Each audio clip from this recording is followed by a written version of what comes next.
MIT technology review Pakistan के news studio में खुशामदीद। मैं हूं आपका मेज़बान GM Shah. News round up का आगाज़ करते हैं। बुलेटिन के आगाज़ में आपको बताते हैं कि पाकिस्तानी स्टार्टअप बायोनिक एक ऐसी कंपनी है जो 3D प्रिंटर से तैयारशुदा प्रोस्थेटिक सॉल्यूशंस और सर्जिकल टूल्स फराहम करती है।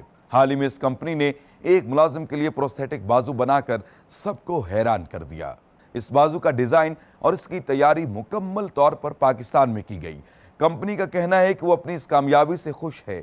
और अब आपको बताते हैं कि अमेरिका के स्कूलों में चेहरे पहचानने वाला निज़ाम नस्ब किया जाएगा। इस हवाले से हाल ही में अमेरिकी रियासत न्यूयॉर्क में इस निज़ाम के तहत 300 कैमरों को नस्ब किया गया है जो तुलबा की हरकत को नोट करते हैं और ख़तरे की सूरत में इंतज़ामिया को फ़ौरन आगाह करते हैं।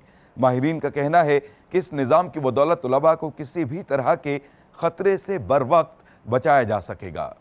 और अब बुलेटिन के आखिर में आपको बताते हैं कि माहिरीन ने एक ऐसी मोबाइल ऐप तैयार की है जो किसी भी शय की पैमाइश लेने में आपकी मदद करती है।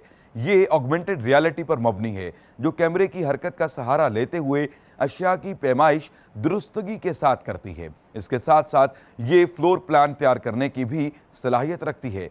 इसको कैम्टो प्लान प्रो के नाम से मंसूब किया गया है। इसके साथ ही MIT टेक्नोलॉजी रिव्यू पाकिस्तान के न्यूज़ स्टूडियो से अपने मेज़बान GM शाह को इजाज़त दीजिए। अल्लाह ने के बान।